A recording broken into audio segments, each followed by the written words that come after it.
So, hello again, and good morning, everyone. We're just about to start. If you can hear me, kindly send a yes into the chat. If you can't, well, I was going to say if you can't hear me, you should send a no. But yeah, if you can hear me, just kindly send a yes into the chat. Okay, great. Thank you, Priscilla. Thank you, Chris. Okay, so just a couple of housekeeping rules for us before we begin. Um, So if you want to answer a question, you can raise your hand and then I call you, or you can always write it in the chat window.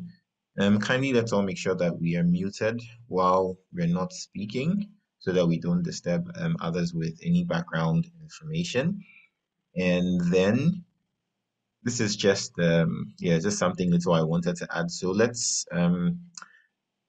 look at our first names and then try and find an adjective that matches the first letter of your first name, and then rename yourself by that. So, for instance, I'm Jonathan, and so I found the adjective jovial, so jovial Jonathan. So maybe if you're Gina or you're George, you might want to rename yourself gentle Gina or gentle George or something like that. So you can just quickly do that in the next 30 seconds or 60 seconds.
Okay, so if you want to, Priscilla is saying she's not sure how to rename yourself. If you want to rename yourself, what you can do is you can click on the participant list and then you can hover over your name and you should find an option to rename yourself over there.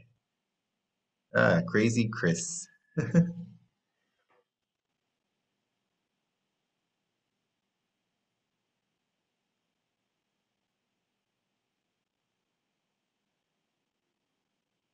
Lovely Linda. Hmm, cool. Okay, great. So we can begin to jump into our session. Oh, personable Priscilla. Well, I wouldn't have thought about personable. That's another good one.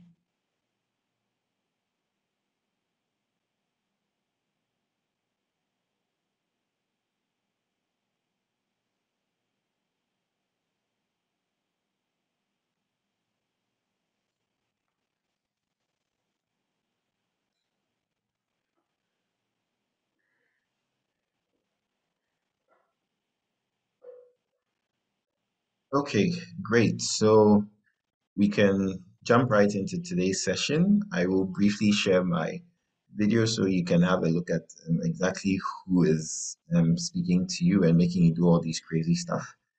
So yes, that's me over there. Um, because of internet issues, sometimes having the video on and sharing is a bit of a challenge. So I'll kindly indulge you to allow me to cut my video off and then we can start with the session. Thank you very much.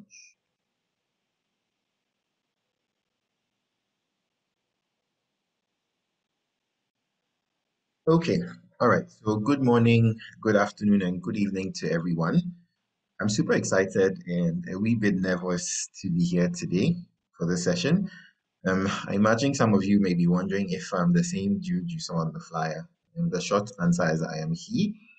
And the longer answer is that, well, everybody knows what COVID did to some of us, and it allowed me to grow a main in the comfort of my home without worrying about everybody seeing the naughty hair when my afros begin their growth journey.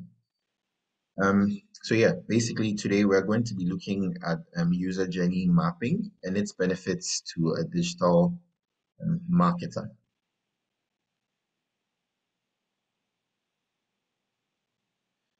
Great. So we're going to be looking at it under these headings. We're going to look at what a user journey map is, why it's important for digital marketers, the types of user journey maps out there, the tools for user journey mapping, and then if we have enough time, we'll try and give it a practical shot as well.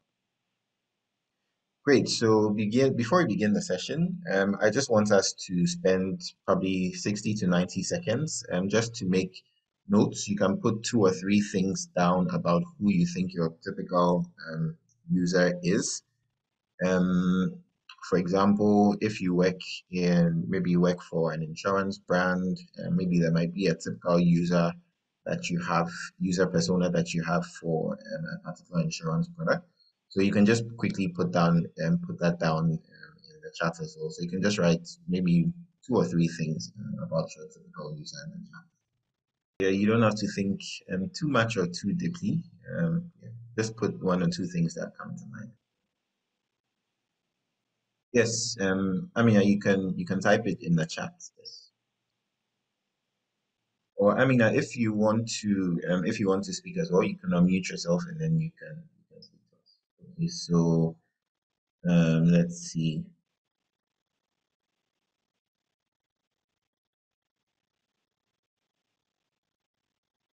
Okay, so Crystal. Okay. So your ideal customer would be an NGO focusing on wildlife conservation, community outreach, and that can include ecotourism. Okay, that's a nice one. That's interesting. My day job is also kind of, well, not exactly conservation, but then yeah, it deals with environmental issues as well. Okay, so while we type in there, I'll just share a bit about myself.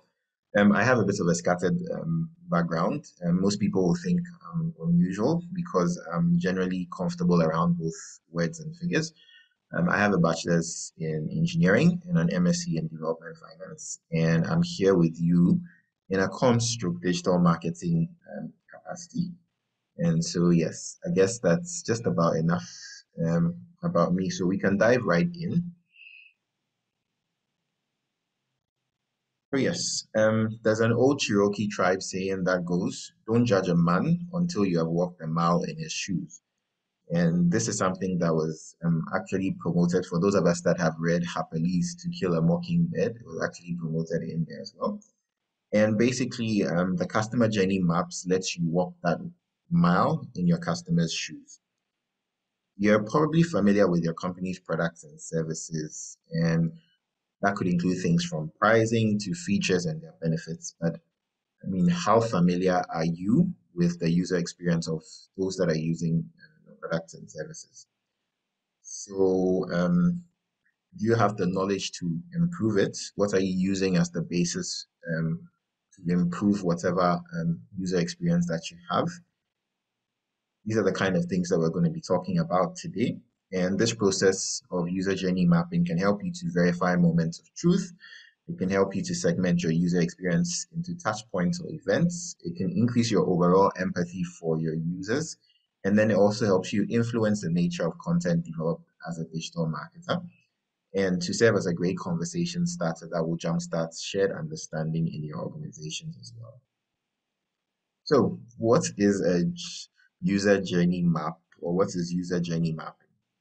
So, user journey mapping is basically the process of developing a customer journey map to visualize different customer interactions with your brand or service. So, just before I go on, I might use user or customer interchangeably. So, if you hear either, I'm referring to the same thing.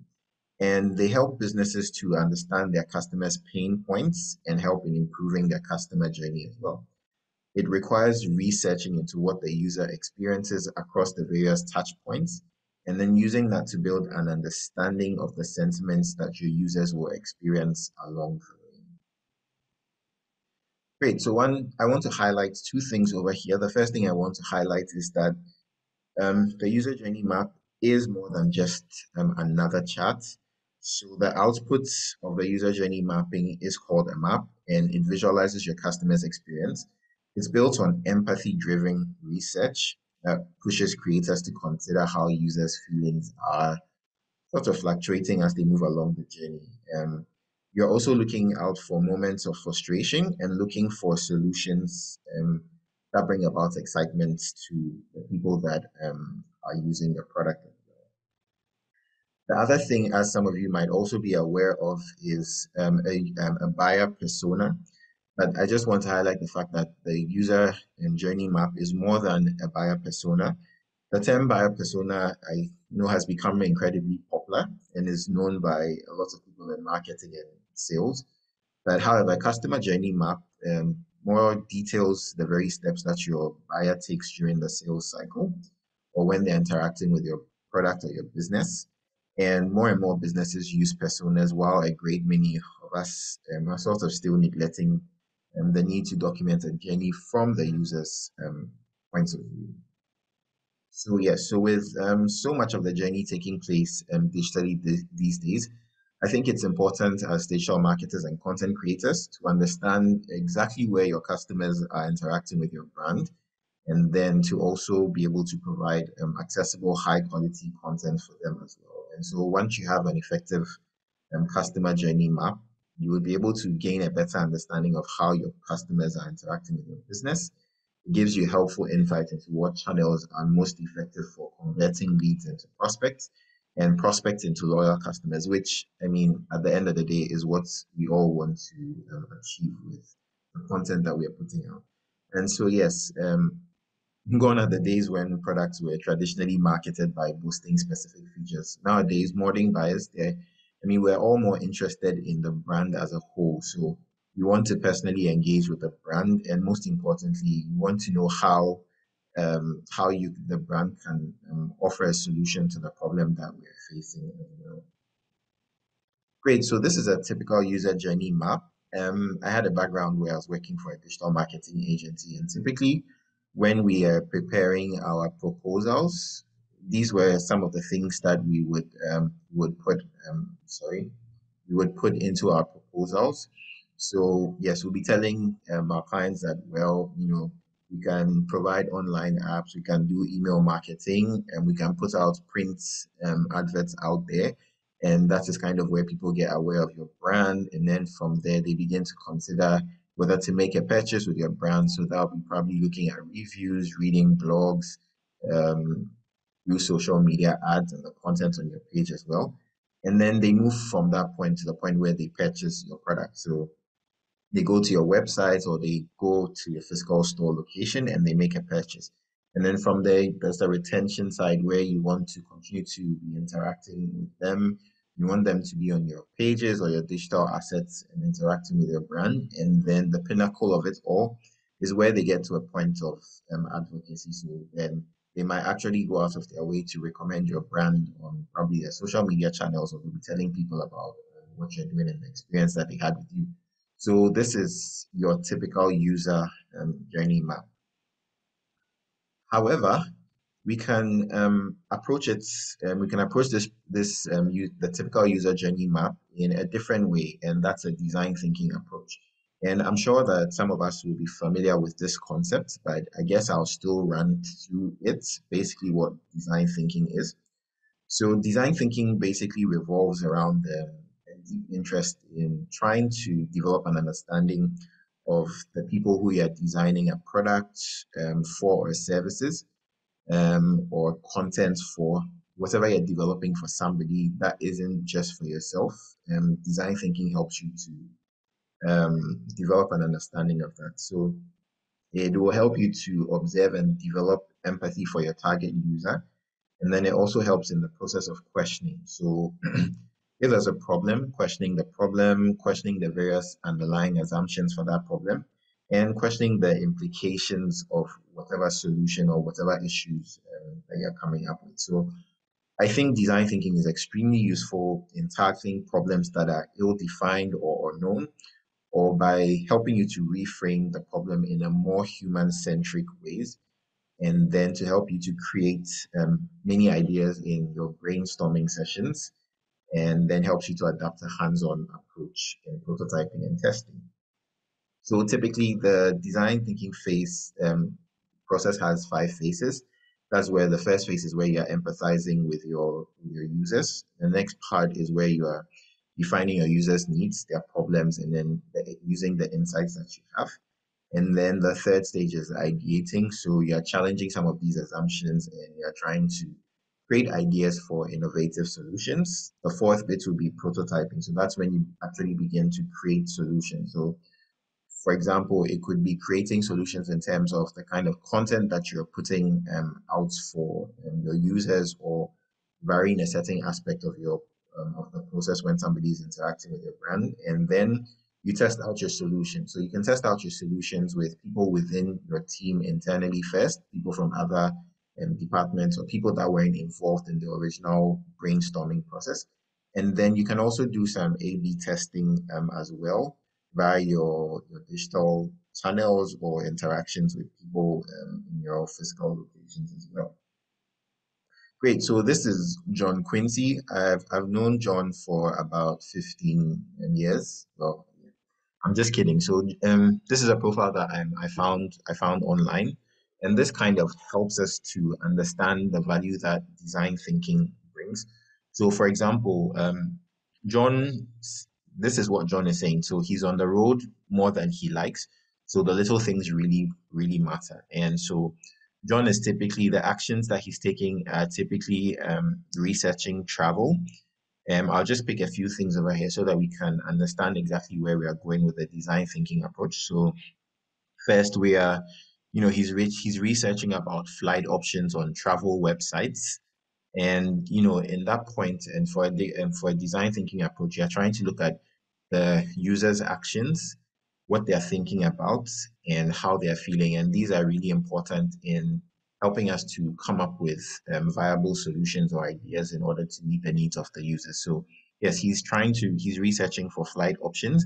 And at that point, he's probably thinking, I hope I can find a convenient flight at a good price. Or he's looking at flight options and he's come across Little Wing, which put this together. And so then he moves on to the next stage where he's researching Little Wing. And in that action, the action that he'll be undertaking typically in that phase is to check out the Little Wing website. And he's probably thinking, I wonder if Little Wing is safe and reliable enough. And then right at that point on the Little Wing website, he comes across a review which says something really positive about the user's experience with Little Wing. And then at that point, he's like, oh, wow, there's some great customer reviews for Little Wing. And then he proceeds to book a flight. But whilst we are doing this as well, there's also the feeling points that you also need to take into consideration. So at the research point, once he's seeing those customer reviews, you're trying to understand how he's feeling. And we probably imagine that probably at that stage, he's feeling confident about trying Little Wing. He's impressed because of what he has seen in the reviews as well. And then from there, he proceeds to book a flight. So so the actions that he's taking is that he's reviewing and selecting some of the flights over there. And he's a little bit unsure because he needs to send some of his information to a third party. And he's probably thinking cross-sell promotions are getting in my way.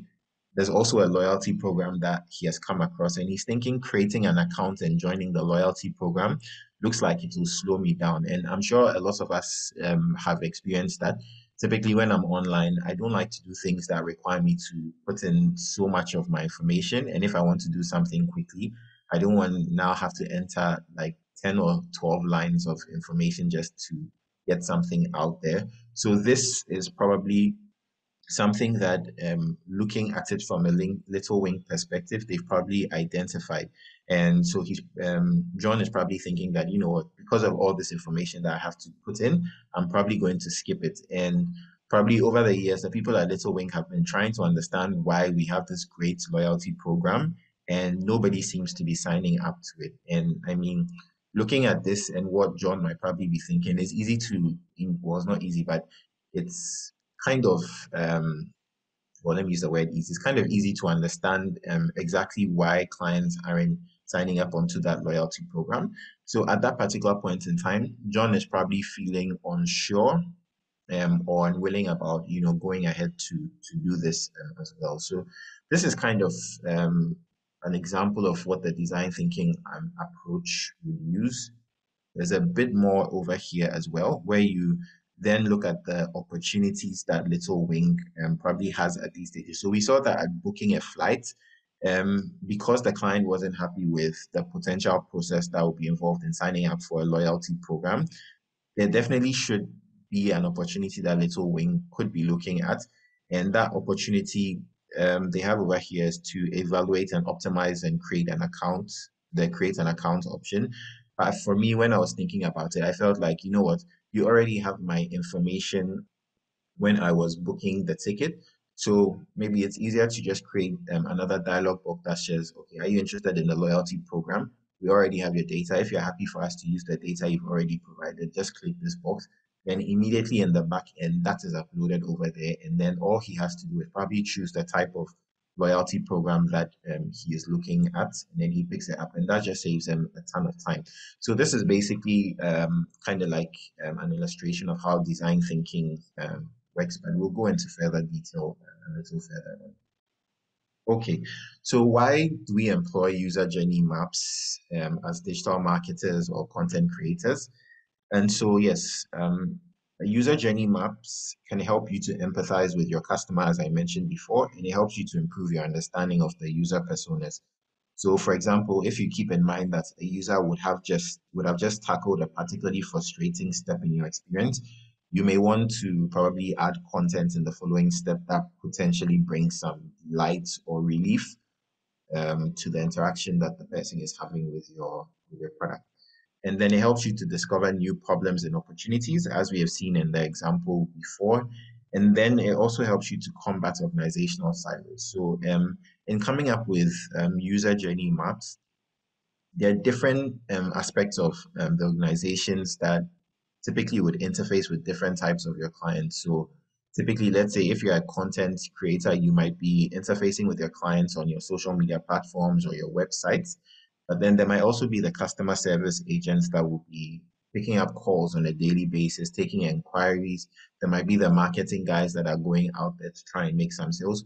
All these people have unique perspectives in the journey, in the user journey. So they would interact with the user in different ways.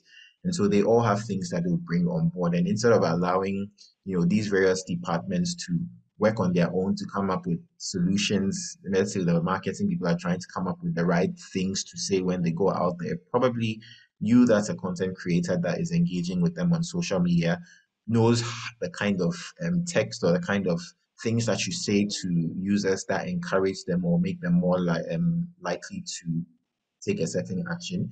So when you come up together across departments to work on user journey maps as well, these are things that can be cross-shared across departments, and it helps the organization as a whole. It also helps you to provide clarity on touch points and KPIs. So one of the benefits is that it helps you to smooth the touch points within the organization. So once you have identified the various interactions, you can determine what touch points are critical for your user.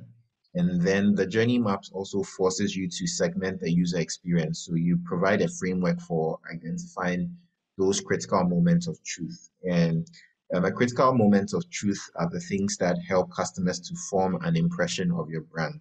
So if they experience a positive moment of truth, they will continue, let's say they'll continue the website. But on the other hand, if there's a negative moment of truth, they may drop out of the conversion funnel, like in marketing terms, or they might decide that, okay, I'm not going to go ahead with this process as well. So for instance, with our last example, the moment of truth will probably be after John has booked his ticket and he has been giving information about the loyalty program. That is kind of like a moment of truth bit where he might decide that I go with this or I wouldn't go with this. And if the experience is smooth for him or something, feels like, oh wow, that was a great experience, and he forms a positive image about the brand as well. And then it also helps us to better tell stories as well. So of course, if we understand how the user is feeling at various points in time, like we saw earlier, if it's at a point, if the person is moving from a point where they've probably been frustrated because they've been asked for a lot of information, you know what kind of content to put in the next segment, or maybe a form that is up on your website as well. Great. So there are four types of user journey maps. There's the current state mapping, which can be referred to, I like to refer to as the as is mapping. And this basically paints a picture of how customers are interacting with your product or your service right now. So it's based primarily on on customer data and observational research. So there are things that you've seen about how the customer is interacting with your business. And this type of customer journey is very well suited in helping you better develop empathy for your customers and diagnose areas where you can improve their user experience. The second one is the future state mapping, and I think that that kind of explains itself. So it's a representation of the ideal journey that you'd like your customers to have as they experience your brand or your product. So it's all at this point, you're more like you're conceptualizing and visualizing new experiences for your clients. Um, it can be something, it can help to be something that's kind of like a north star for your team as they go about their their day-to-day work. So they're looking to close gaps to achieve those particular ideal scenarios that you've put down for how you want your user or your client or your customer to experience you. Then there's a day in a life mapping. And I mean, this also kind of explains itself. So it basically represents all the day-to-day activities that your ideal customer will take in their daily life. And these are things that they are not just related to things that they would do when they are interacting with your brand, but then it's their typical day. So let's say for me, I will wake up maybe around 5:30 or 6 a.m. I might lazy around. I might do my devotion. I might get up and go and water my flowers around 7 a.m. And then at 7:30, I would want to go onto the news to, I mean, just have an understanding of what's happening within the system. At 8 o'clock, I'll log in to my work email, try and see what emails are there, do a little bit of work. At 10 o'clock, I'll try and go and find some breakfast, and then I come back to work as well. So that's kind of what the day in a life mapping kind of looks at. It looks at your user in a holistic way, not just their interactions with your brand.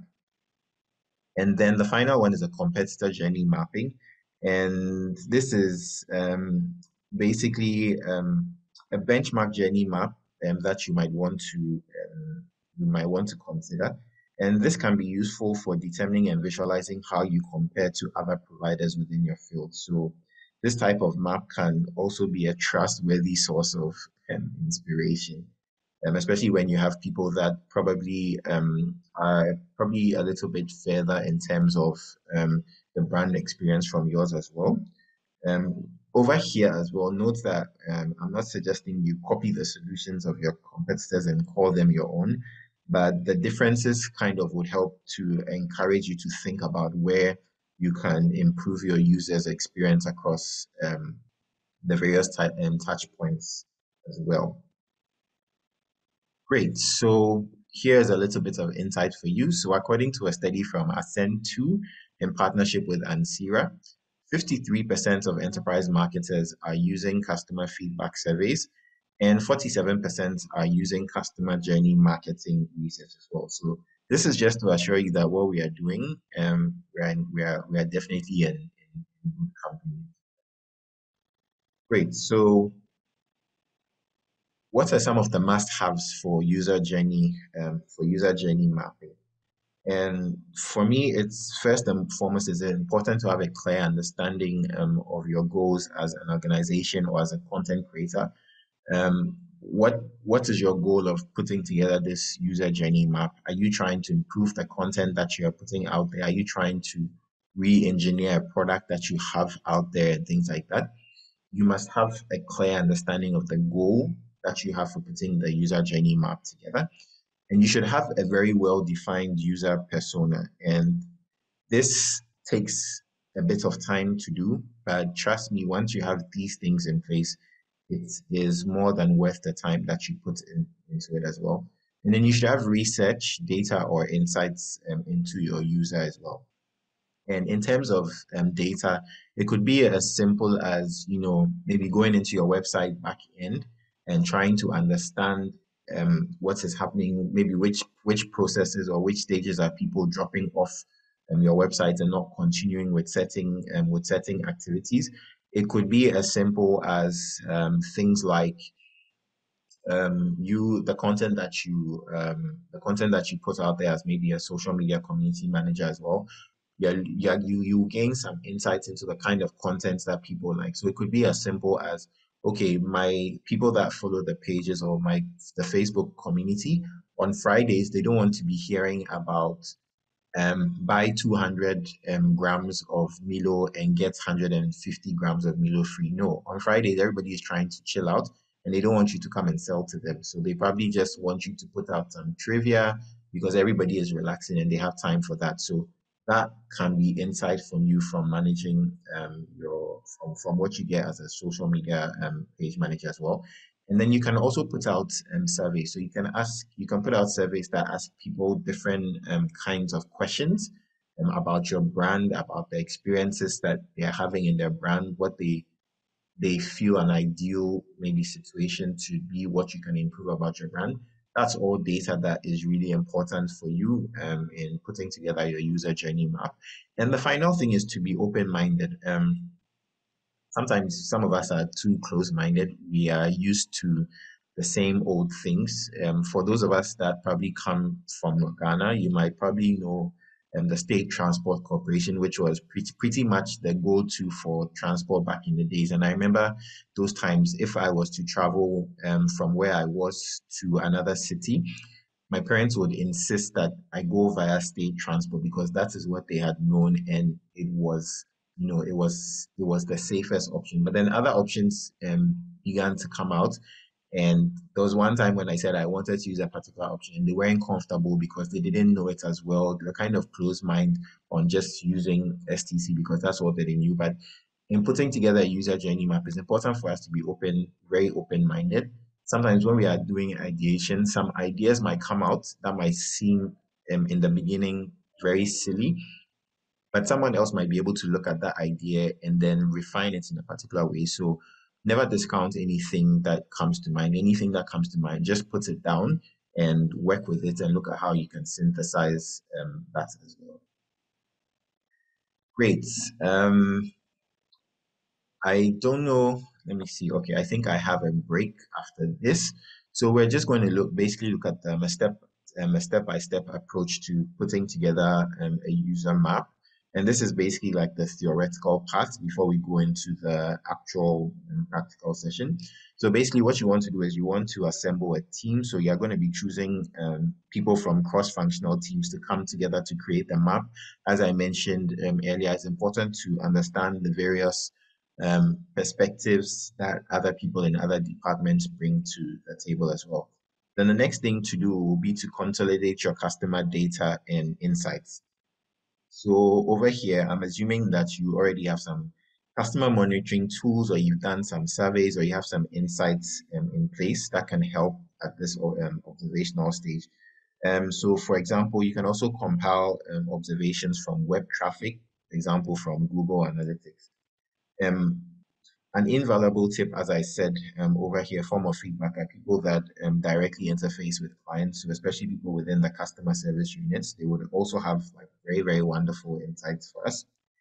And another avenue for gathering user feedback would be exploring reviews and feedback. I know quite a lot of us hate and really like hate the idea of angry customers and negative feedback, but trust me, negative feedback holds a wealth of information that can teach you about what needs to be improved most about your process or the kind of content that you are putting out there as well. And then the third step will be to outline the key stages of your user journey.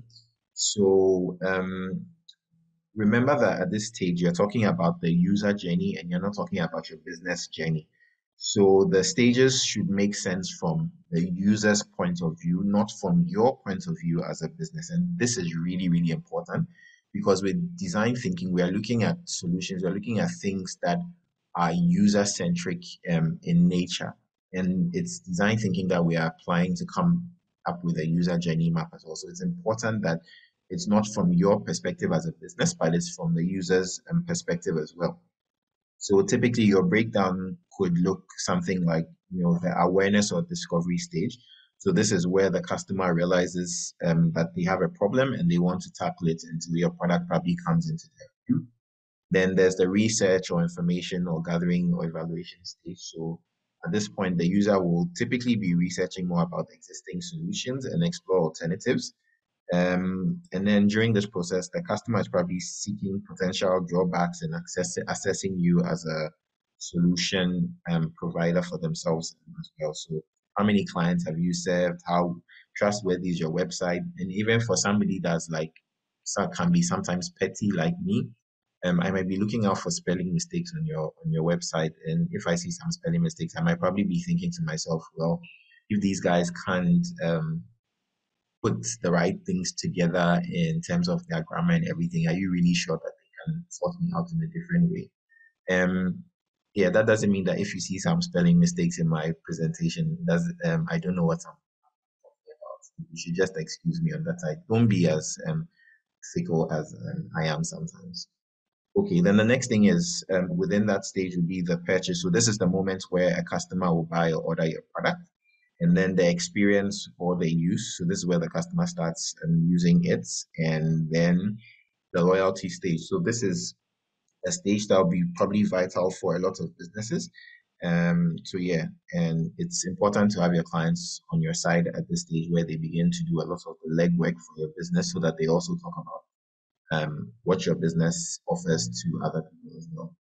And then what you want to do also is to outline the experience and the emotions at each stage. So at the awareness stage, what are the emotions that the client is going through? What are they thinking about? At the purchase stage, what are some of the things that are running through their minds? What are some of the questions that you're asking as well? So we need to put all these things together in the fourth and the fifth step. And then the third and the fourth step, sorry.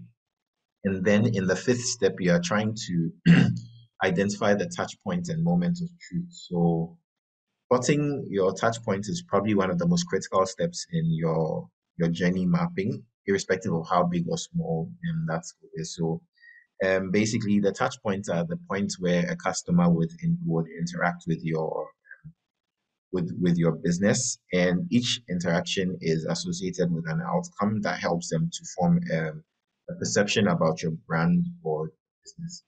So you have to make sure that you take time in listing all the various touch points, and these can be scattered across various channels, such as your website, an app, and via email or social media. So there are a few examples of common touch points that I would mention. For example, a call to action link on your page or your email is an example of a touch point.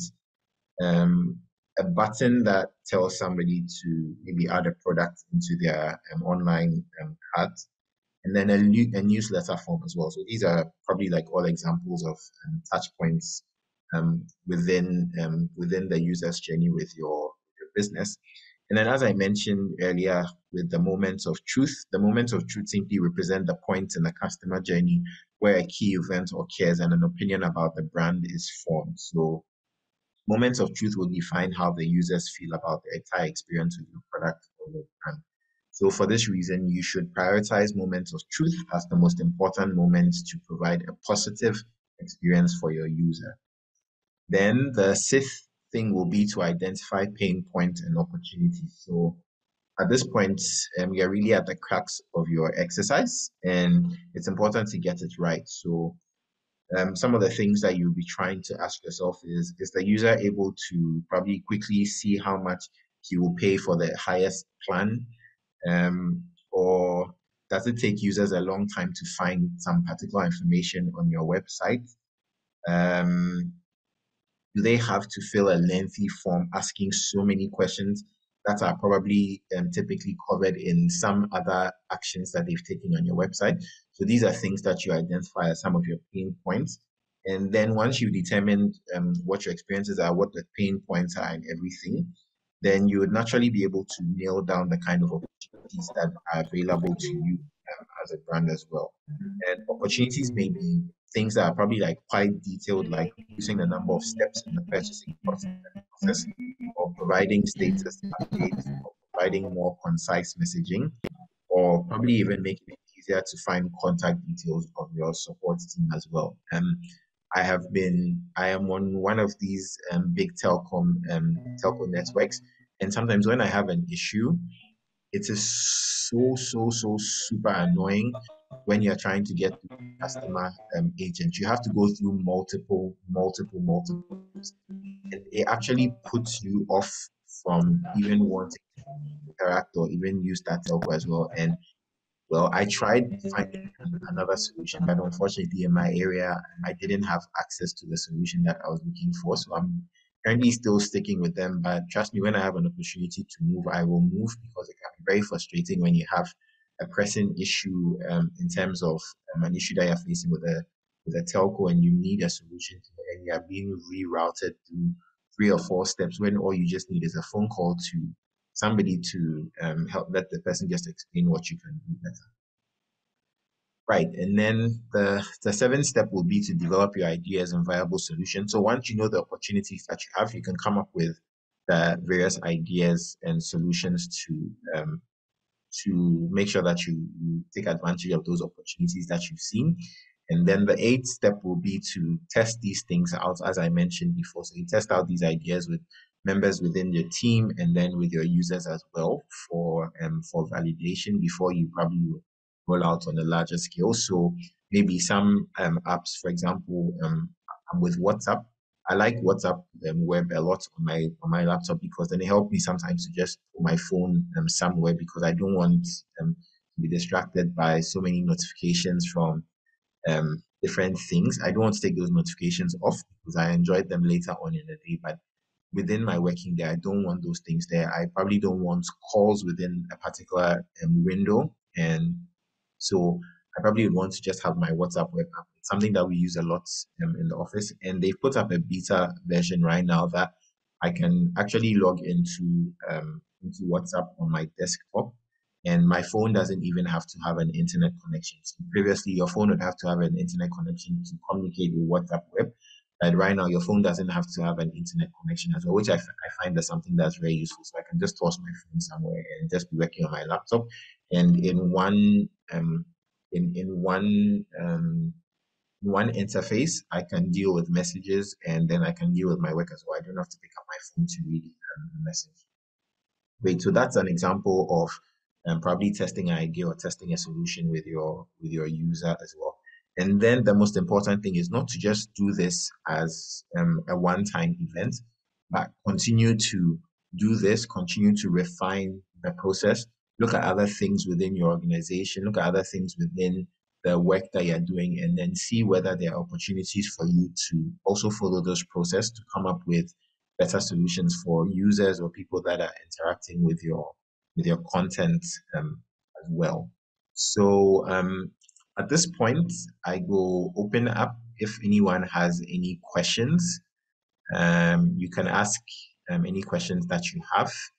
And yes, so I'll just open up for a couple of minutes. If anyone has any question, you can raise your hand and then I call you and then you can unmute yourself and ask a question, or you can also type your question in the chat box. Okay, great. It looks like we are all fine with what has been spoken about so far. So yeah, just a little activity just to get your creative juices out there. So and let's just take about 120 seconds and just create a mental picture based on what you've heard from me. Okay, I see something in the chat. Just give me a second. Okay, thank you very much, Joy. Yes, so just answer the following questions and then put them in the chat. So question one is, what do you think I do on a Saturday morning. That's me, Jonathan. Which city in Ghana do you think I grew up in? Um, yeah. And then what month do you think I was born in? And then question four, what do you think my favorite color is? And then five, do you think I love being in the kitchen, or I'm okay or comfortable in the kitchen, or I hate being in the kitchen? So let's just do this as a break for the next 2 minutes, and then we can continue. So you can share your answers in the chat box with me as well. Okay, Crystal, I've seen your answers. So what are my plans on a Saturday morning? No. Um, you should just you should probably just guess. Oh, okay, interesting. I'm not going to share which answer is the right one, but there's one there's one answer that is spot on. Yeah, I'm waiting for others. Oh, interesting, Priscilla. Okay, thank you for your answers as well.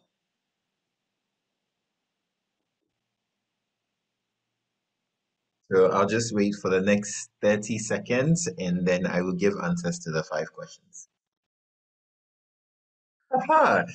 Right. Thank you everyone for your answers. So I will share what my answers are. So typically what will I do on a Saturday morning? On a Saturday morning, I'm actually either going to play football with the boys or I'll be going to swim at the poolside. So that's what I typically do on a Saturday morning.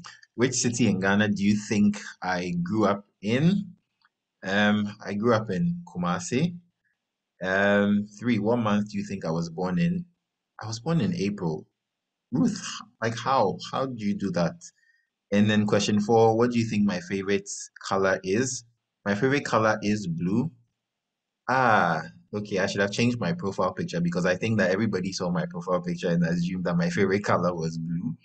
And then, do you think I love being in the kitchen? I don't exactly love being in the kitchen because I think being in the kitchen is a lot of hard work. So, big ups to everyone that works a lot in the kitchen. All the heat and standing on your feet. I'm okay. I'm comfortable in the kitchen. So when I was staying by myself, I could cook myself a meal and I could cook a meal for a couple of other people as well. But I definitely don't hate being in the kitchen as well. So I will evaluate these. Well, let me see. Wow, Sethina. Wow. Okay. Wow. That's impressive. So interesting. So you got four correct. Great. Amina, you had one correct. Priscilla had yeah, Priscilla had two correct.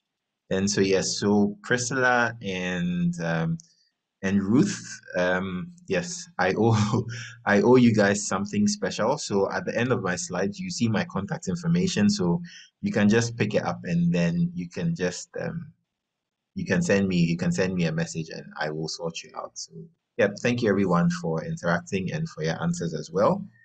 We are going to move into the next stage of the presentation, which is basically we're going to look at tools that are helpful in helping us to come up with user journey maps.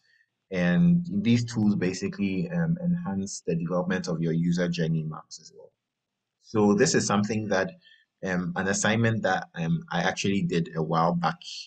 So this is an example of an as-is scenario mapping, which is the same as the current the current situation is in the user's journey or their current interaction with you. So it's a current state mapping. And basically I was looking at the user and the Uber process. And so over here you have one, two, three, four lines of information that you put in. These big round circles up here basically represent the typical customer user journey. So from a point of awareness to a point of consideration, and then to a point where they actually take action on your product. So basically what I put down here, and I'm using the Uber example because I think that it's something that is easy for a lot of us to understand because Uber is something that I'm sure most of us would have used at one point in time or the other. So basically, for the steps, I'm downloading the Uber app over here. And where am I doing it? And or where is that action taking place and who is doing it? So it's taking place at home and the rider is the one that's carrying out this step. And then what does the rider do at the next step, the consideration stage? So they request a ride. And once again, the rider is doing this at home as well. So for the place or people, it reflects as home or the rider. And then for this line, we're trying to go into the rider's mind to understand what they're actually doing at that point. So at this stage where before I download the app, I'm probably hearing about the Uber service. And then I go to the Play Store and then I search for Uber and I find the app. I download the app, I install it, and then I sign on and I create my account as well. But then this is the point that I often find very interesting. So you're trying to go into the user's mind and you're trying to imagine what the user is thinking and then the kind of challenges that they are facing. So probably for me at that stage when I've heard about Uber, I'm probably thinking, well, I hope Uber is as good as they say. Or I'm probably saying to myself, I need an account too because everybody is on this Uber app. Um, I'm thinking that, okay, you're thinking through some of the challenges. So one of the challenges that I am having at this point is that I probably don't want to drive to work today because I want to be able to finish up this presentation that I'm giving to you guys. So I'm looking for something that will help me to do that. And I find Uber at the consideration stage as well. So this is probably where you've requested the ride and you're waiting for the driver to come in. I'm probably thinking, okay, I hope the location information is right and the driver doesn't get lost. And then you are thinking that, okay, I hope the driver's expected time of arrival is accurate because I don't want to be late. So if the app is telling me that the driver will be there in 10 minutes, I'm hoping that it's actually 10 minutes because if it's 15 or 20 minutes, I'm probably going to fall into some crazy traffic, which wouldn't be good for me. And then at the decision stage, so this is where the driver has come to pick you up and you're on your way going. So over here, I'm probably thinking, oh, wow, there's traffic even on this side route. And I'm thinking to myself, this traffic fare will surely increase the fare. I hope I have enough cash on me. And then when I probably get to the end, I'm probably thinking, oh, good, I'm finally here. I'm literally on time. And then when I see the price, because of traffic, the fare might have gone up. And I'm thinking like, gosh, because of the traffic, my fare is almost 50% higher. And then I managed to pay the driver with mobile money at this point. And I'm thinking to myself, wow, what a relief. So if the driver didn't have a personal mobile money account, it would have been quite embarrassing for me because I didn't have enough cash on me. But after you've gone through these three stages as well, you're trying to understand the feelings or the emotions that the user is also going through at this point. So I'll just pick a few from over here. So one of the emotions that I highlighted over here was expectant because I was thinking to myself, I hope this Uber thing is as good as people are saying. For the consideration stage as well, I can pick up the worried as an emotion because I was wondering whether my location information was accurate enough for the driver to get there on time or whether the driver's expected time of arrival was actually right. And then at this place, I will pick nervous over here because I'm saying to myself, ish, like, traffic even on this side route because we've actually tried to avoid the main route because of traffic and there's still traffic over there. So I'm actually feeling nervous about the traffic situation. And then at this point, I'll pick relieved because I didn't have enough cash on me at the time, but because the driver had a mobile money account, I was able to pay him the balance of the money that he had.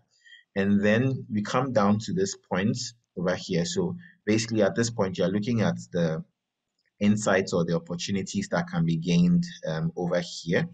And so over here, I'm basically saying that Uber can introduce other payment options like mobile money, or they can plug into a fintech product like Slide Pay or Express Pay so that people can hook up onto that to make their payments as well.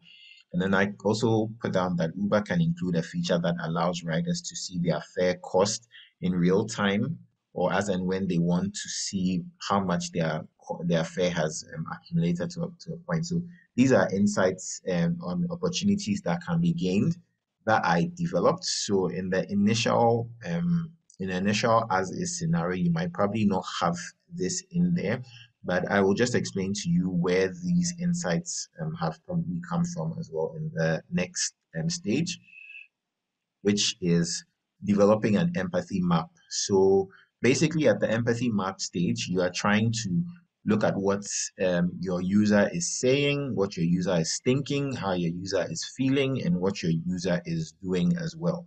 So this is something that we do to try as much as possible to immerse ourselves in the user's shoes. So I will just pick a few things from over here. So I did this at the height of the COVID pandemic in Ghana. So the user is probably saying, so they've picked an Uber and they've gone through the whole process and they are paying the Uber cash. And the person is probably saying to themselves that I wish there was another option for cash payment because I feel uncomfortable doing transactions in cash because everybody was scared about handling cash and probably transmitting the virus as well. And probably I also don't feel comfortable enough to link my banking information because I heard a while back that some big corporation had their website hacked and people's banking information was retrieved from there and used for all sorts of things. So at that particular stage, I'm uncomfortable with either of these options. So I'm looking for an alternative payment option as well. And then what I'm thinking also is that a number of things I'm thinking about over here is that Uber can find a way to give riders regular updates when ride costs exceed the estimates being shown to them to avoid any surprises. Probably Uber can arrange to reduce the card charges for paying rides as well, because maybe every transaction that you do with your card, you are charged a certain amount and you probably feel that it's too expensive. You're also thinking that maybe Uber can introduce a feature so that when friends are on a ride, they can split the cost among themselves to save any embarrassment and other things like that. So you come to how the user is feeling. So I'll just pick this one, which is a feeling of uncertainty, and this is based on this observation that the user is probably nervous because he is wondering if you have enough cash to pay for the trip. So at that point, he's feeling a bit uncertain as well. And then over here, what the user does. So the user probably shares his trip with his girlfriend, so she knows where he is, just so that everybody knows what's happening with each other anytime. The user prefers to pay for trips with cash. The user uses Uber on days when they don't want to drive to work as well. So these are some of the things that the user will be doing. And then the summary over here is the user uses Uber because of the convenience that it offers. What I will quickly mention over here is that the the the sorry, the rectangular sticky notes over here, these are observations that you can get from the insights that you have or from data that people are from the data that you see when people are interacting with your product, or also from surveys as well. So I got this information from a survey form that I sent out to a number of people just to find out what their what their experience is like with Uber as well. So basically, once I have questions that would bring out things that people will be saying. I have questions that will bring out things that people will be thinking.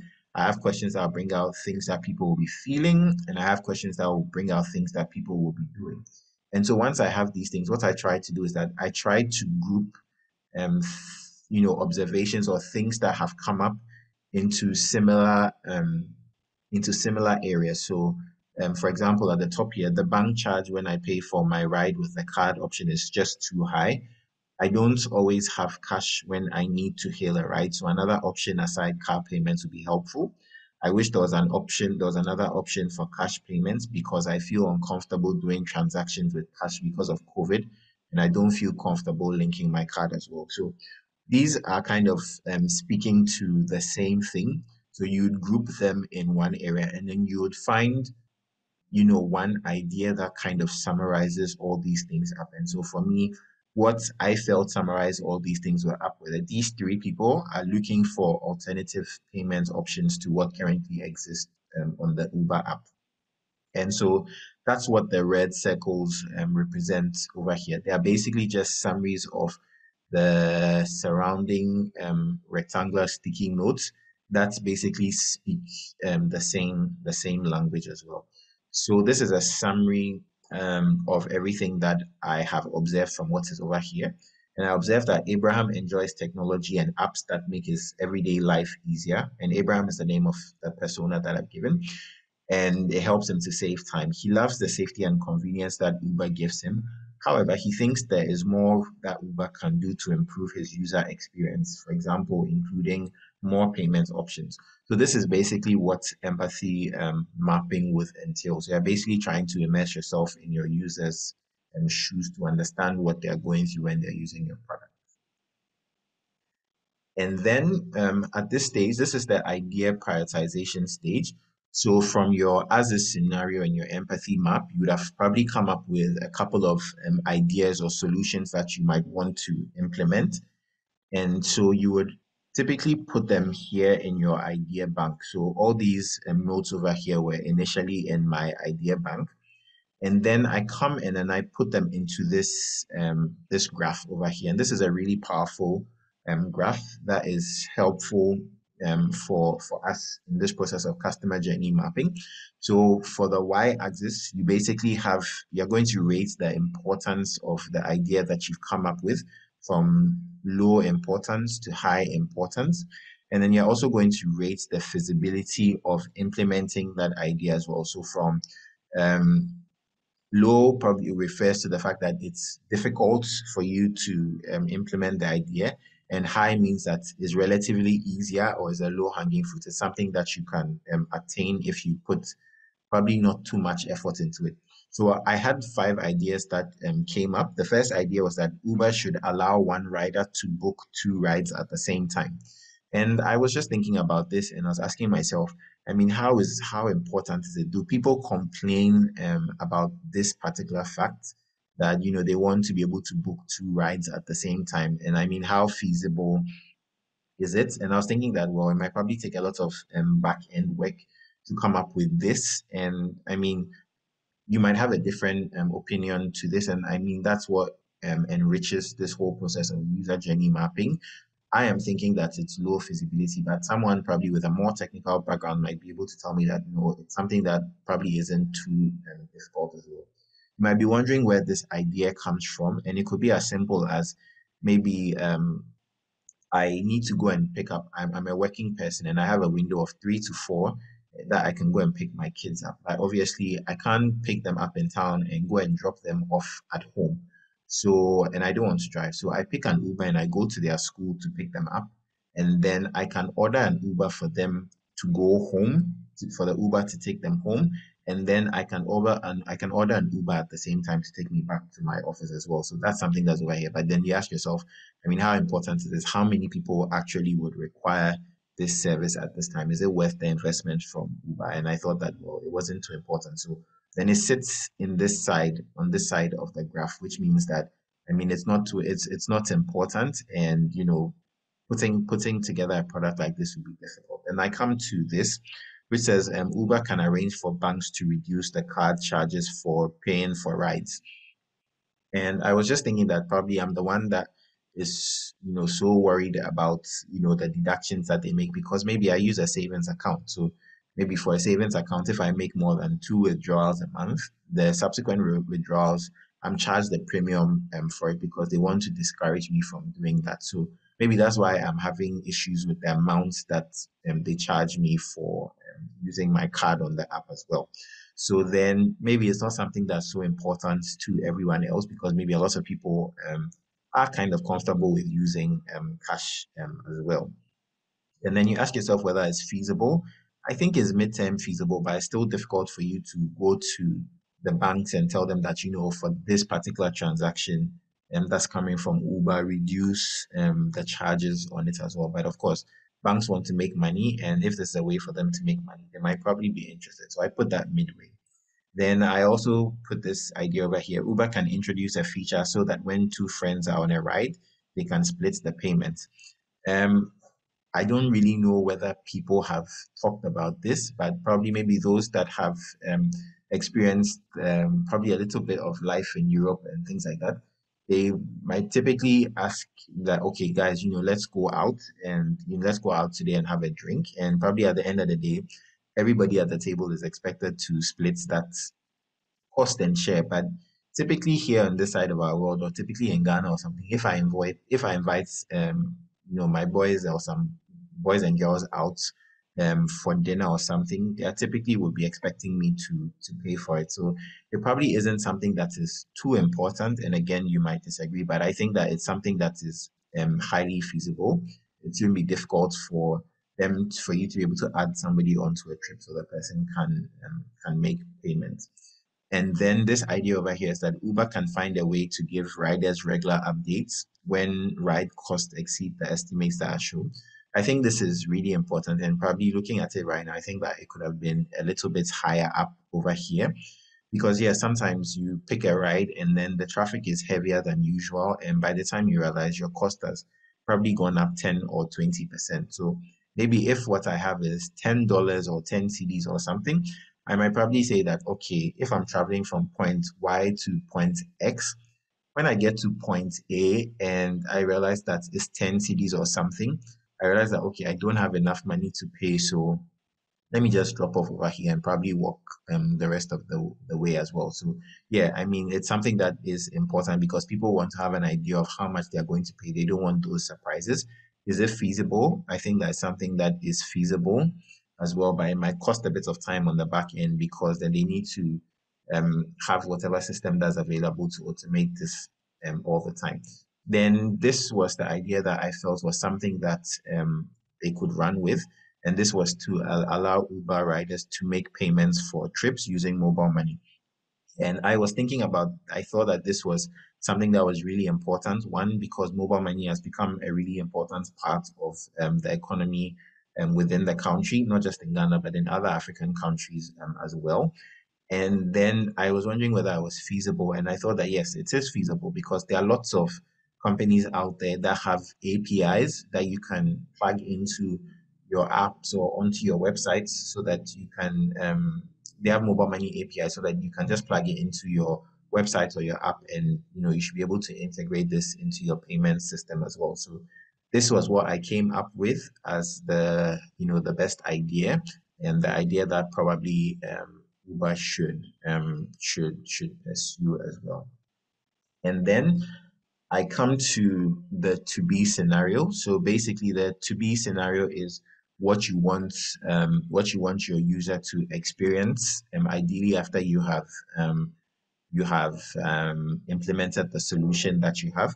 So at the end of the day, at each of these segments, at the awareness stage, the consideration stage, and the decision stage, these are the emotions that I want the user to feel. The most important thing is at the end of the day, you want the user to feel happy, you want the user to feel relieved, you want the user to feel like you have actually solved the problem that they have as well. So if we just pick the mobile money issue as well, so what is happening here? What's the user doing over here? So the driver ends the trip, the rider receives the bill prompt if he's using mobile money, and the rider can change his payment option, or the rider should be able to have the flexibility to change his payment option when the ride ends. So if I initially have cash as my payment option, if I don't have enough cash, I should be able to change my payment option to a mobile money payment option. And then the app will calculate it, and then the driver can send out a request to receive payments, and then that can be accepted, and then your payment is made onto the Uber app or into the driver's pocket. Then what am I thinking at this point? Well, at the point where I realize I don't have enough money, I'm probably thinking, oops, I don't have enough cash to pay. Let me switch payment to mobile money. And then once I sorted out, I'm like, great, the notification is here. Let me input my PIN and complete payment. And then I'm also thinking that the new payment option functionality is really cool. I love it, and I will use Uber over and over again. So at this point, I'm feeling happy, um, and I'm feeling relieved about the whole Uber process as well. So this is basically a walk a walk through it. I don't know how much time we have. Okay, I think we have probably about 18 minutes to end the session. So we would probably do like a practical application. We'll try and do one or two things to just have a feel of how this works as well. And we'll be using Mural to do that. And I don't know whether we know Mural. If you know or you've heard about Mural, you can just kindly put that in the chat box. If you have an account or something as well with Mural, you can just indicate that in the chat box. But for those of us that don't know what Mural is, Mural well claims that it is a leading provider of digital workspaces for guided visual collaboration. And they say that they're different from online whiteboarding and design software. And they're saying that the Mural platform transforms teamwork by making meetings and workshops interactive experiences that are designed for problem solving, for playing and imagination. So teams and products, consulting, leadership, innovation, technology, sales, customer service, and everything else out there. Yes, can innovate, strategize, plan, and reflect using Mural's visual thinking canvas. So, yes, so if you are familiar with Mural, you can just indicate it, but I will just share a link that you should be able to click on. So yeah, so what we can do right now is that we can quickly go to mural.com and then you can just sign in. It's pretty simple. You can sign in with with any Google account that you have. So I will just give us 3 or 4 minutes to do that quickly, and then I will open up my Mural workspace, and then we can try and then go through to have a feel of what it looks like. So I'll stop sharing my screen at this point, and then I'll go into my Mural workspace.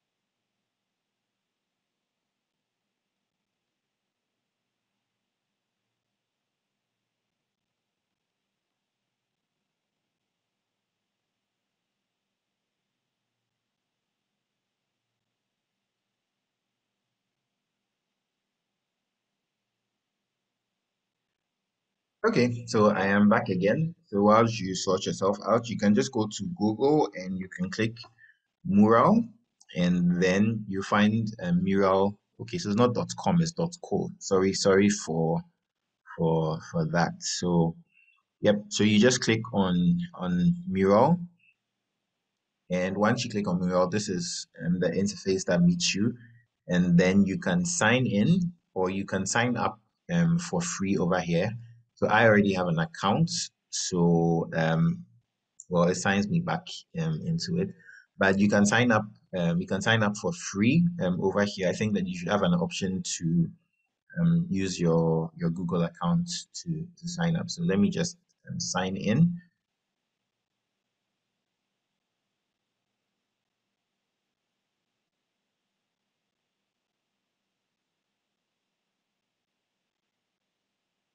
Great. So if you are able to sign into Mural, you can just indicate it in the chat box for me.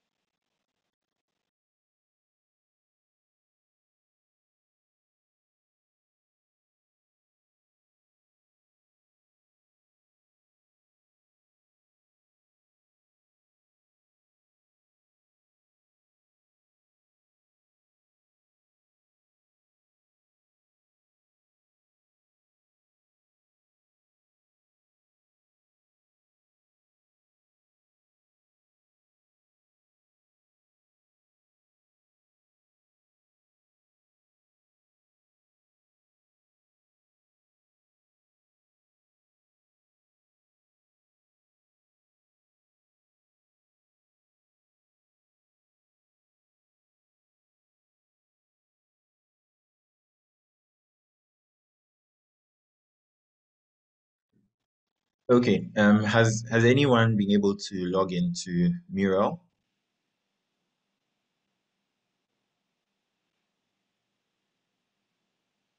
Okay, Crystal says yes. Okay, that's great.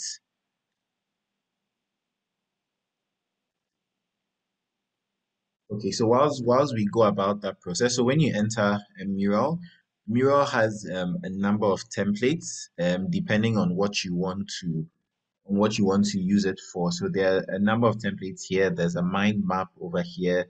There's a brainstorm and idea prioritization template over here. There's like a ton of templates that you can explore, user story and mapping. I know that there's a SWOT analysis here as well. There's a storytelling template as well. So there's so many that you can explore, even beyond what we are going to be doing today as well. But for our purposes, we'll be looking for a scenario mapping. And so you can just come into the search function over here, and then you can type scenario. Then it gives you the scenario map template over here. So you can just click on it over here, double click on it, and then it opens up over here. So what I'll do is that I will share a link to this particular scenario map that I've opened. I'll share it in the chat, and then we can click on the chat. You can click on the link in the chat to access it. If you are going to you're going to have to copy this, and maybe it's on your phone and you're working on a laptop and it's difficult for you, let me try and create a bitly oops,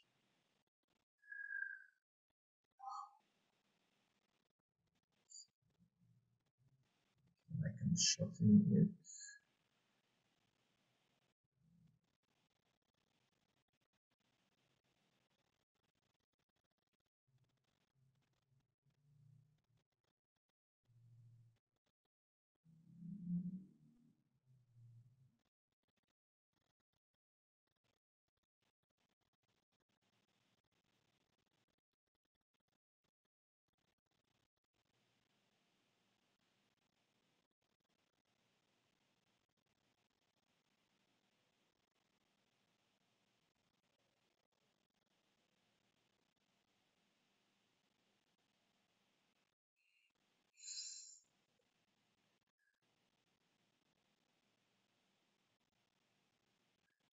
Okay, so this is a short a bitly form that I've just customized, so it's easy for you to just type this in if you're not using the same device for Zoom, and then for the mural board as well.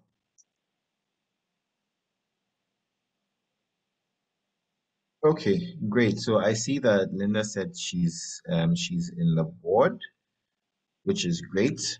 So yeah, basically, so from what we saw in the examples um that I shared previously, we you can edit this scenario map thing by right clicking to unlock this thing. It'll give you an option to unlock this, and then you can edit it. So, for instance, if you want it to be Jonathan's or John's as is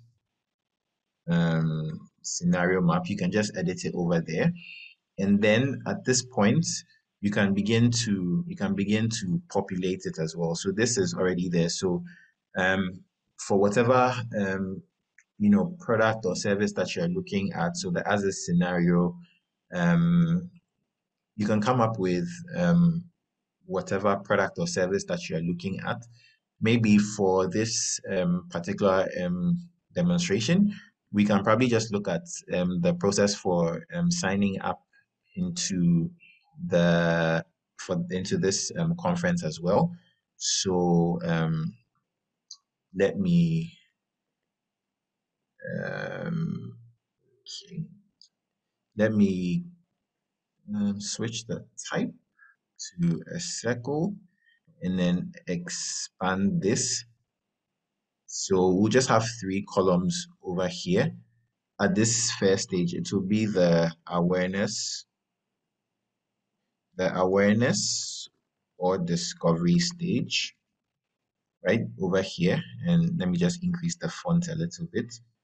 And so this is basically the steps that maybe you typically took when you're looking for information about this conference, or how you heard about this conference as well.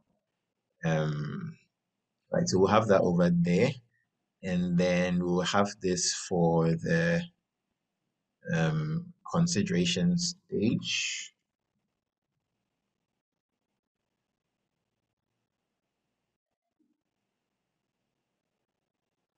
Right. So the steps that you'll be taking at the consideration stage, you can put that up over there. And then your decision stage, well, over here.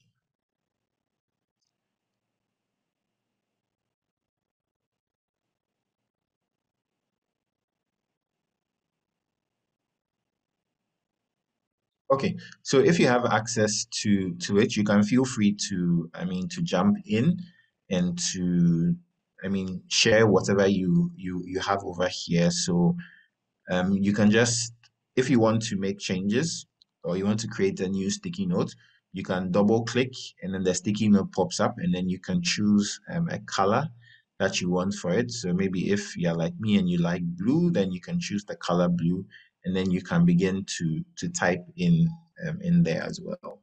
So yeah, let's all just take a stab at it, and then um type type something in there. Just have a hands-on feel of it.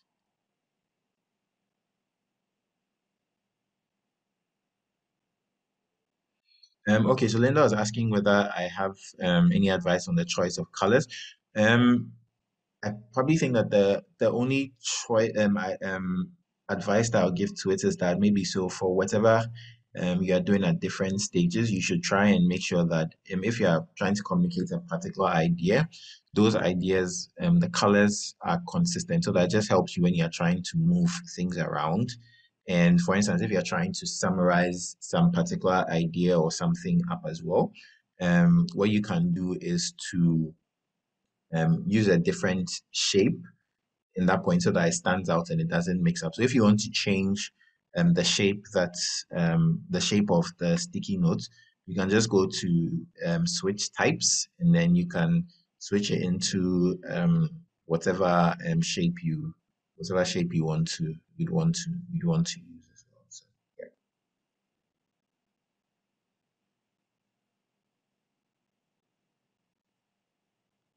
So yeah, let's just go through and let's just have a few. Just type something in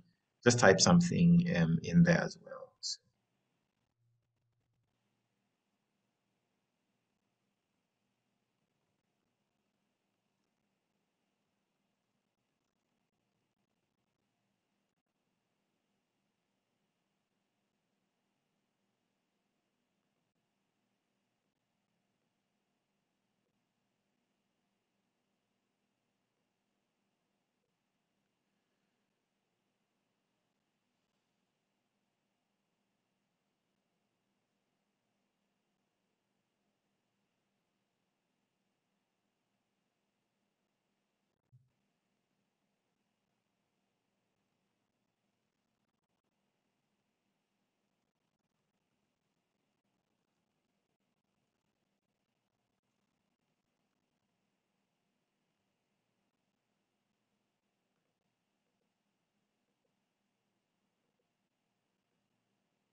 Okay, so I just noticed that it's 10:29, which means technically we have 10 minutes and we have 1 minute left for the session.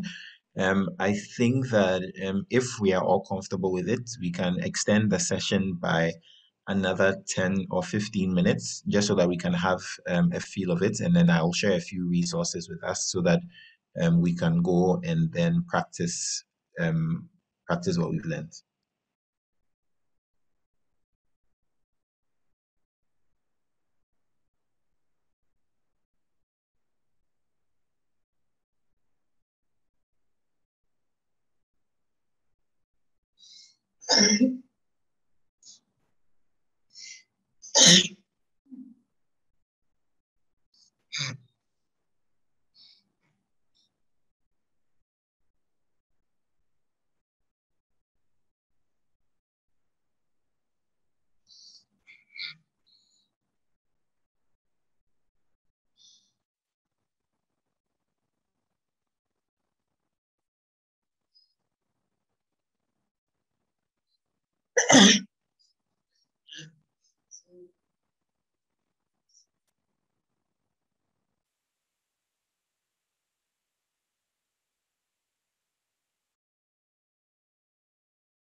Please, we can continue.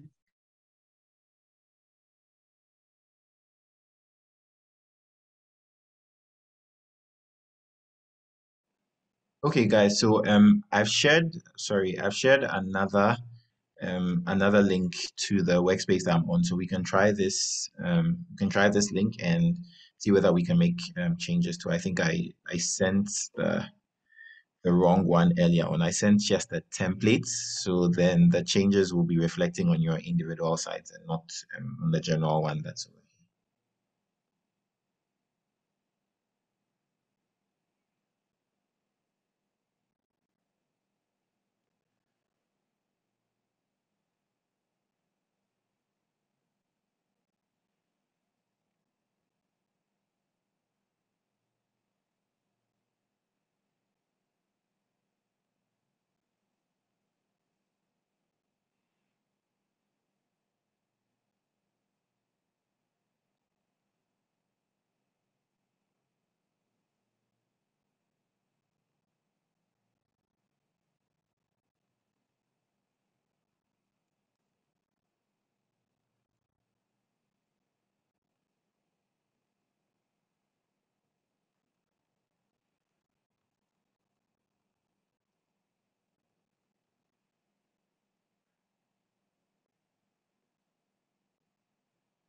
Okay, so I think I've seen okay, a couple of people have joined in.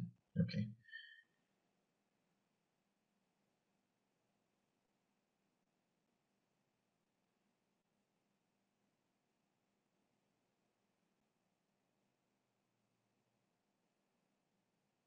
Okay, so Crystal is on her own dashboard and following along. Okay, that's great. So I mean you can always work around that as well.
Okay, so whilst we put our ideas together, I'm just going to share what I have put down so far. So, at the awareness of discovery stage, what's the step that I take? I saw the ad on LinkedIn, And then at the consideration stage, I was asking a friend to find out if they knew about mobile web Ghana. And probably I'm trying to find out whether they're a credible organization or, whatever it is. And then at the doing stage, so when I see the ad, what am I doing at that particular point in time? Maybe I was looking through my LinkedIn feed when I came across the ad that Mobile Web Ghana had put out there. And then at that particular point in time, what was I thinking? So I was thinking that, oh, this sounds interesting, and it will help make me more marketable as a person if I can get some of these digital skills. So how am I feeling? I'm feeling excited, and I'm curious as to probably what other opportunities even probably exist with mobile web and Ghana as well.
Okay, so we've had 7 minutes of our time on this as well. So I mean, this board will be open. So even after the session ends, I will still be here, and I mean we can still be adding on to these scenario maps as well. But this was just to introduce us to it, so that we have a feel of how the scenario map works as well, and how the tools in Mural works.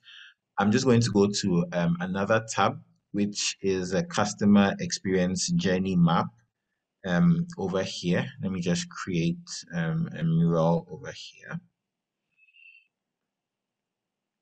And then basically what this customer journey map entails is that it has so many different facets, and I probably forgot to mention this on the other side. So let me just go back to the other tab.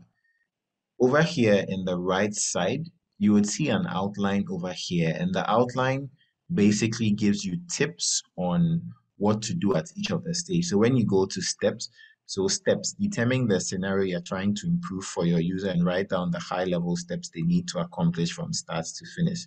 So for example, if the experience you're trying to focus on is grocery shopping, the steps could include get ready to leave, travel to the store, get the items they need, and return from the store as well. So there are some helpful guidelines on the side here that would help us, just guide you as to the kind of information that um, you would need to input at the various stages as well. So that's something that we can explore going forward on our own as well. But for this use the customer or the user experience journey map as well. So this basically kind of covers the various things that we have spoken about all in one place. So it's quite a big thing. So yeah, you'd have to maybe magnify or zoom out to be able to see everything. But basically over here is you're defining the situation and what experience you're trying to improve for the customer. At this point, you're looking at your customer's persona and then the customer journey map. So probably at this stage, you would have gone through the as is scenario map, you've gone through the empathy mapping, you've gone through your idea prioritization, and then you've gotten to your to be scenario map. So over here in the customer journey map, you'd probably have um, maybe your as is scenario over here, or it could be your to be scenario over here as well. So that'd be for the user persona one and then user persona two. So everything is here in a broad canvas so that you can look at the various things interfacing with each other at the same time as well. Um, I will just wrap up. I will stop sharing my screen now and I will share a couple of links into the group chat for other resources that we can go to read and learn more about user journey mapping.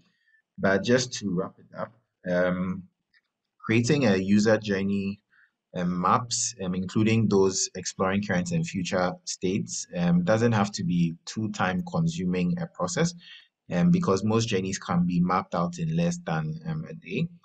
But remember that you need to remember that the efforts that you put in is worthwhile, because it enables you to have a shared understanding of your customer's experience, and it offers each stakeholder and team member the chance to contribute to improve this particular experience as well. So yes, offering your prospects a streamlined and enjoyable online experience will help to keep them engaged while you are able to also drive your sales forward. And I mean, once you understand your customers' needs and you keep them engaged as well, it would increase your productivity and help you to focus your digital marketing development on the touch points that are most important to you. And so, yeah, you need to enable yourself to create consistent customer experiences, like I mentioned before, that align with your digital marketing strategies, with the high quality digital content that your customers have come to expect from your organization as well. So, before I finally sign off, I will just share a link from the IBM design thinking page, which is like a super resource for anybody that wants to learn a bit more about this. There are a number of videos and then presentations over there as well that you can go back to and then look to refine your process. So thank you everyone for your time. Today was great sharing the knowledge that I have. I've shared what I know, and there's so much other knowledge out there as well. But I mean, let's just keep on learning as digital marketers, as content marketers, Hello, as Michael. normal everyday people. I mean, it's important for us to consistently look at how we can improve ourselves as well. And so yes, I've put the link in over here. Let me quickly share my contact information so that if anybody has any questions and they want to reach out to me as well, they can do that, and then I can them out as well. So let me just share my Hello, screen. Joe. Yes, hello. Hello, Joe. Yes. I Thanks. did with the mobile web. Yeah, with mobile web. I want to ask. The canvas you just took us to, a team could work on an idea on that platform, right? Yes. Like just as you sent us the link. Yes. So So the once you ideation stage, you bring your team. yes, so sorry if I interrupted. Do you want to continue? No, please, you can go on. Okay, sure. So once you pick the template that you are like you're happy with, you then create the mural, and then you would have a link at the top of the mural that you can share to other team members. Alternatively, as well, you can also, if you have their email contact information as well. You can also invite them onto the mural so that they can connect as well, so that you can cross collaborate. And there's even an option to call people on the mural as well.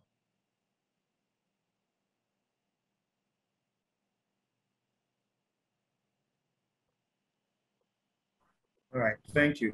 Thank you so much. You're welcome. Great. So yes, thank you once again, everyone. So if you want to contact me, you can take a screenshot, or you can pick which channel works best for you, and then you can reach out to me as well. So it's 10:45, and so I'll end here. Thank you for your time and your attention. Thank you for your interaction, and thank you to the Mobile Web Ghana team as well for the opportunity to share my skills and the little knowledge I have around this area as well. So thank you very much, and enjoy the rest of the sessions. Do well to look around to see what other sessions you can find, and enjoy a great end to the week. Thank you very much. And also for my winners, Sethina, you need to make sure that you don't forget to reach out to me as well. So yes, thank you everyone, and see you later, or see you next year. Bye bye.